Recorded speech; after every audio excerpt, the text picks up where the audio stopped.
Have you ever noticed that the people who seem to have it all, the high achievers, the hustlers, the driven ones, are often the same people who feel the most overwhelmed?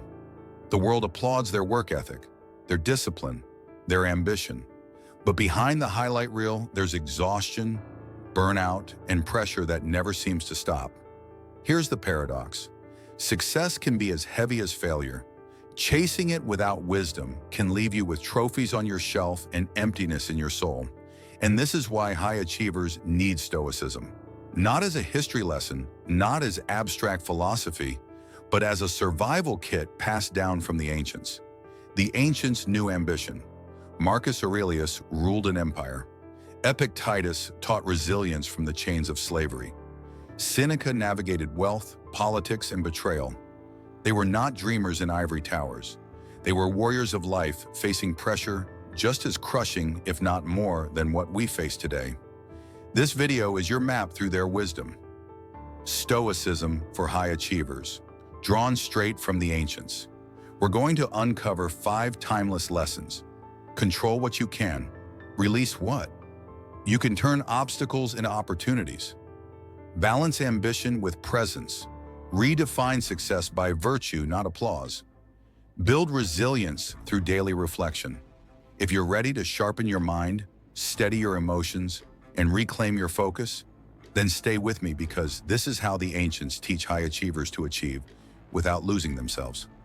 Lesson 1, control what you can, release what you can't. At the heart of Stoicism lies one truth. Some things are in our control, some things are not. Confuse the two, and you will suffer endlessly. Epictetus said it best. Some things are up to us, some are not. For high achievers, this is a brutal but free lesson. You can control your effort, your preparation, your discipline, but you cannot control outcomes, markets, timing, or the opinions of others. The ancients practiced this with iron discipline. Marcus Aurelius reminded himself daily that people would lie, betray, resist, and yet he could not let their actions dictate his own character. His empire was fast, but his real empire was the governance of his own mind. Now think of yourself. How much energy is wasted on obsessing about what people will think of your project, your performance, your next move? How much stress comes from craving applause rather than controlling your own excellence? Stoicism for high achievers means anchoring your worth in what you can control and releasing the rest like smoke in the air. It doesn't mean being passive, it means being precise. The ancients knew this was the only way to stay sane in a chaotic world. Imagine walking into your next big pitch exam. All performance with this foot. I control my effort, not the outcome. That shift alone frees you from half your anxiety and focuses all your energy where it counts. This is the first key, the foundation, and every achiever who masters it will find pressure transformed into presence. Lesson 2, turn obstacles into opportunities. Marcus Aurelius wrote, "The impediment to action advances action. What stands in the way becomes the way."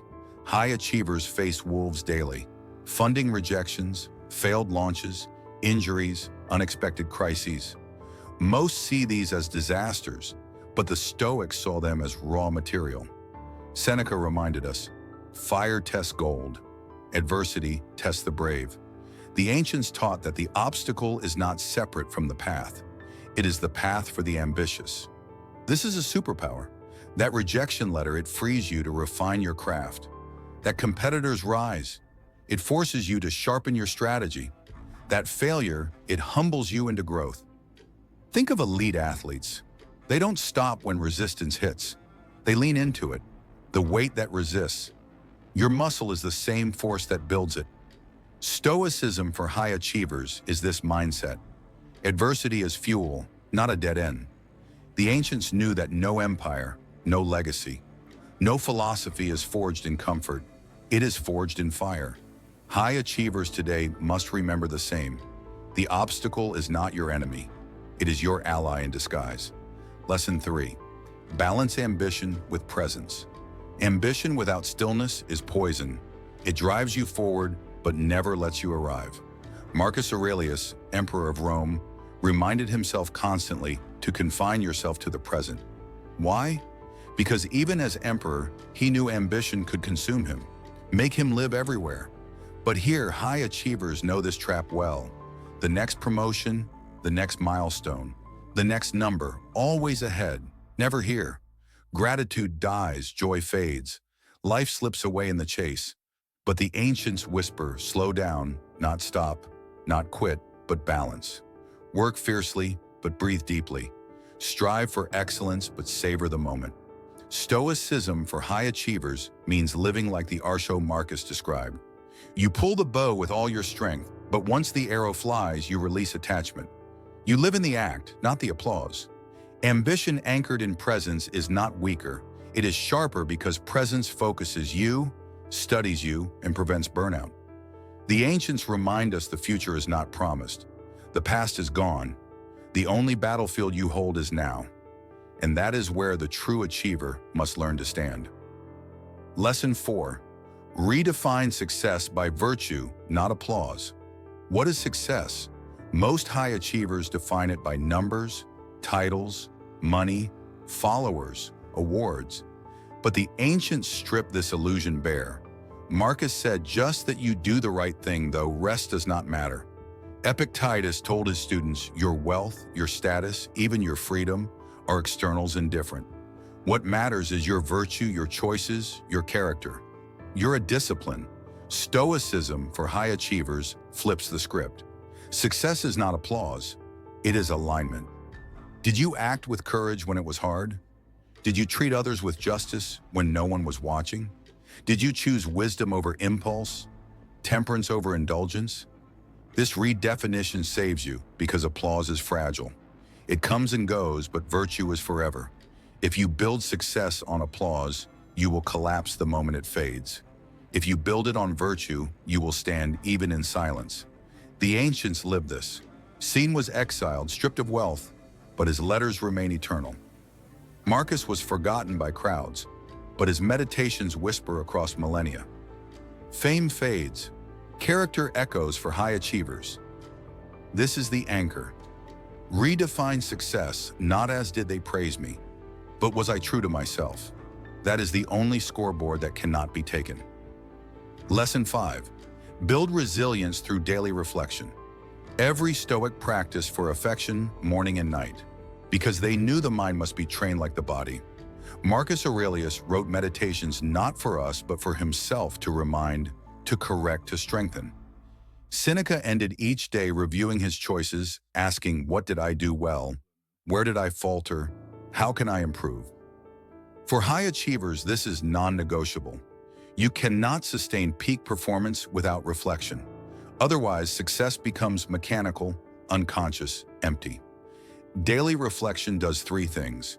It grounds you, reminding you what is in your contract, humbles you, showing where you failed and how to improve, strengthens you. Training virtue like a muscle through repetition. Even today, journaling is proven to reduce stress, increase clarity, and sharpen focus. And the ancients already knew it. Stoicism for high achievers then is not just philosophy, it is daily training. Without reflection, you are blind. With it, you are guided. So here we stand. 5 lessons from the ancients. Stoicism for high achievers distilled. Control what you can, release what you can't. Turn obstacles into opportunities. Balance ambition with presence. Redefine. Success by virtue, not applause. Build resilience through daily reflection.